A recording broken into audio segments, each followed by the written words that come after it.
about 20, I'm going nowhere. AKA MVP on him. Why would I take you up on this trip? You wasn't with me shooting a gym. Opportunity, my hands, I can't slip. Keep it wrapped up, lock with the grip. I just came up out the water, I drip. Gotta crawl way before you can swim. Gotta swim way before you can splash. Gotta say before you throw the cap. Yo, today we'll be discussing NBA players that should have been traded that were not traded at the trade deadline. So let's get right into it. Don't forget to like, comment, and subscribe. Out of all of these guys I'll be naming throughout this video, comment down which player is the best fit for which team. All right, so these guys I'm about to name are on teams that are not doing so well this season. I feel like they could help a contending team no matter what their role is. So we have Bradley Beal, Nikola Vucevic, Cam Johnson, Zion Williamson, Malcolm Brogdon, Jordan Clarkson, and Lauri Markkanen. And I know that there are other guys that I did not name that could be used to, help compete for a championship team. So comment those names in the comments. And starting off with Bradley Beal. Now, Bradley Beal is an elite player. People try to write him off because of how he's been performing in Phoenix. And I just can't do it because he was the leading NBA scorer when he was in Washington and he was putting up buckets. Now, he wasn't helping Washington get anywhere, but, he didn't really have a great team around him. And when the Phoenix trade happened, I low-key thought that they would have been fine because we seen it in Brooklyn when James Harden, Kyrie Irving, and Kevin Durant. But those are just different elite players. But as we've seen, like the Bradley Beal era in Phoenix has just not been working. It's not working between Book and KD.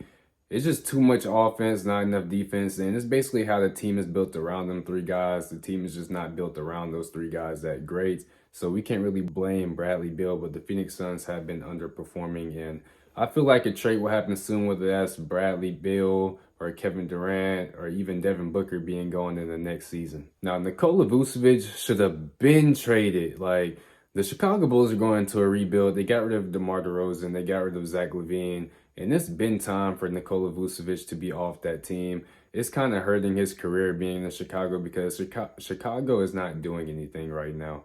And Vucevic is somebody that could have helped out a team like the Golden State Warriors. I feel like he fit perfect for the Golden State Warriors' style of play. Vucevic can stretch out to the three-pointer, and he'll fit alongside Draymond Green.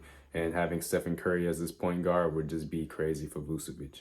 Cam Johnson is a 3-and-D role player. Now, we've seen with Boston, when you have a lot of wings on a team that could help you throughout the playoffs and get into that championship. And that's what we're kind of seeing in the NBA now is just, wings being your elite players. And Cam Johnson could definitely help out a championship contending team.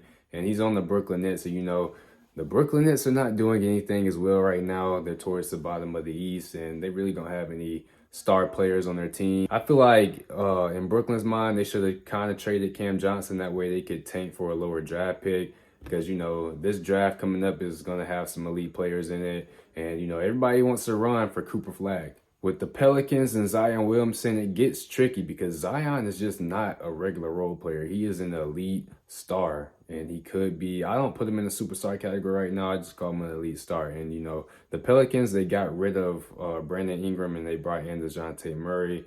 So there's no really direction with that team.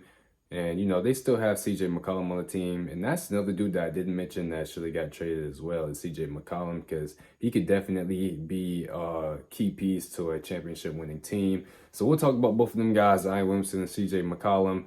I feel like with Zion, it's okay to hold on to Zion because, he still has a future. CJ McCollum is getting older. It's really no use for him. The team, we don't know which way the Pelicans are trending right now. And with Zion Williamson, I think his thing is just staying healthy.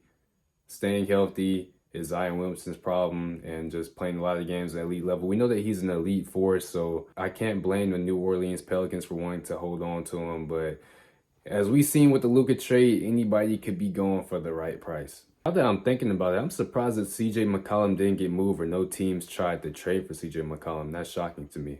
All right, so Malcolm Brogdon is averaging about 13 points, 4 assists in about 24 minutes at age 32. And Malcolm Brogdon can be a great backup point guard, even maybe a starting point guard for a championship contending team.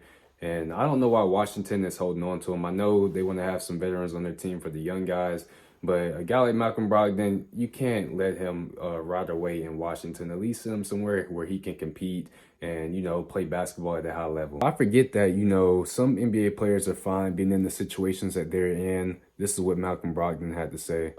You know, I've always had extended family in DC that I visited growing up. Ended up coming to school here, you know, an hour and a half down the road, and my wife is from Northern Virginia, so this is like a full circle moment for me to be able to play for the Wizards.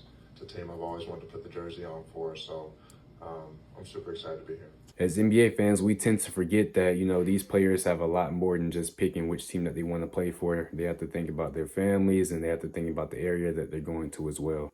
You know, if that area can be beneficial for them. Lastly, I have the Utah Jazz boys, Jordan Clarkson and Lauri Markkanen. Jordan Clarkson is a walking bucket, and any championship team could use a walking bucket because, especially in the playoffs, when your stars are having scoring droughts, you need role players like Jordan Clarkson who can go take pressure off your stars and go get a bucket. Lauri Markkanen came into his own being a part of the Utah Jazz organization. He's been balling this season, averaging around 20 points.